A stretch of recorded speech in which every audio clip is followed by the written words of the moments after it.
Hello guys, and welcome to another Fossil Friday video.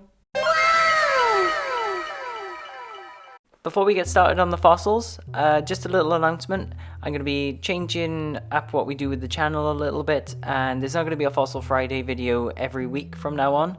I'm just going to make a Fossil Friday video whenever we get something new in stock that I think you guys will find interesting, or if you've requested something in particular that you'd like to see. But I'm going to do these videos as and when. That's because I want to do some other stuff on the channel too. I want to make some other kinds of videos.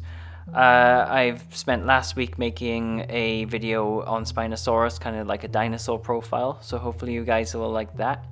But let's get on to these fossils. So the teeth we have here come from the Elrhaz Formation of Niger, and they date to about 112 million years old. This first group of 5 teeth, these are Suchomimus teeth. Now, Suchomimus was a type of Spinosaurid dinosaur discovered in 1997. It had a long, shallow skull, much like a crocodile, and it grew up to around 9 to 11 meters in length. It had elongated neural spines along its vertebrae, which gave it a small sail on its back, and like other Spinosaurids, it's thought that it probably fed primarily on fish. Now, there's a number of reasons why we believe Spinosaurus mostly ate fish. They had elongated jaws and long peg-like teeth, very similar to fish-eating crocodiles. That's not because they were in any way closely related, it's just something that's referred to as convergent evolution. So that's the independent evolution of similar features, and that evolution is driven by animals living in similar ecological niches. So if both types of animal face different problems, this can lead to similar solutions and the evolution of similar traits. So in the case of Spinosaurids and some crocodiles, they both evolved long jaws and pointed teeth because, well, those features were advantageous for eating fish. Spinosaurid teeth are either finely serrated or free from serrations. In the case of Suchomimus, it has very fine serrations. The likes of Spinosaurus, which lived just over 10 million years before Suchomimus, didn't have any serrations at all. That's odd. Most theropod dinosaur teeth, they're highly serrated. That's because they were evolved to slash into flesh. The fact that Suchomimus only has very fine serrations suggests that it didn't use its teeth for that purpose. They're much better suited to grasping and feeding on things like fish. So the next group of fossils we have, these are Sarcosuchus teeth. Now, Sarcosuchus was a giant relative of modern crocodiles. It grew up to around 9 meters in length, and it may have weighed up to 4 tons. This was an absolutely massive crocodilian.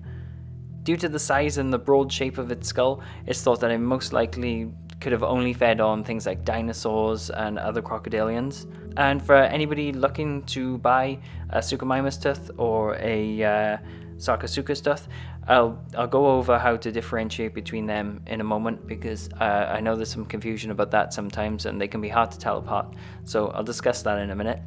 So these next 2 teeth, they're basal hadrosaur or Iguanodontid teeth. They're either from Lurdosaurus or Uranosaurus.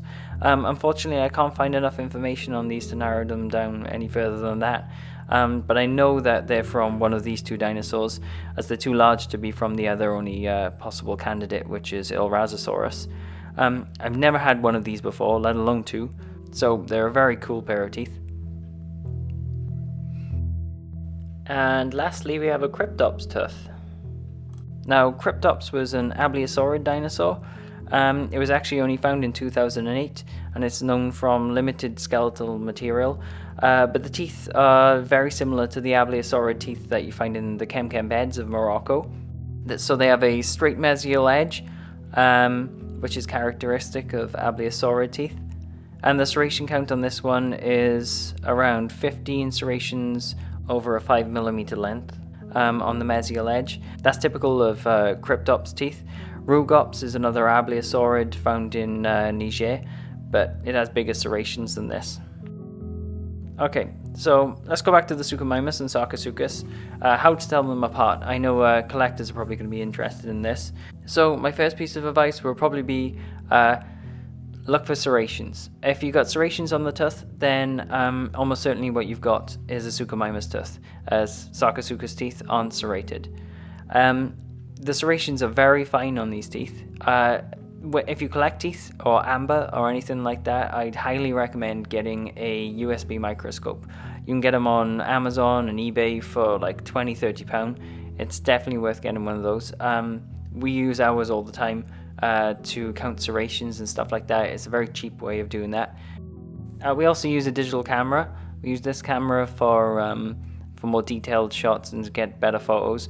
But if you just want to do things like count serrations or even take pictures of just decent pictures of insects in amber, then one of these USB microscopes for like £20–30 is going to do the job. So if you're into collecting fossils, definitely consider getting one of those. But back to the tooth. You also want to look for fluting on the enamel of the tooth, because that is also a sign that what you have is a Suchomimus tooth and not a Sarcosuchus tooth. Sarcosuchus teeth can have some fluting on there too, but it's usually stronger on the Suchomimus teeth. But it does vary across teeth. Another thing you want to look at is how compressed the tooth is. Now, Suchomimus teeth can vary, but all Suchomimus teeth are more compressed than Sarcosuchus teeth. So if you look at them side by side like this, you can see that the Suchomimus tooth is far more compressed. So they're the key ways to differentiate between these two different kinds of teeth. I hope you've enjoyed the video. If you liked the video, please leave a like and consider subscribing to the channel. If you'd like to buy your own dinosaur fossil, check out our website. It's www.dinofossils.co.uk. And until next time, thanks for watching and bye.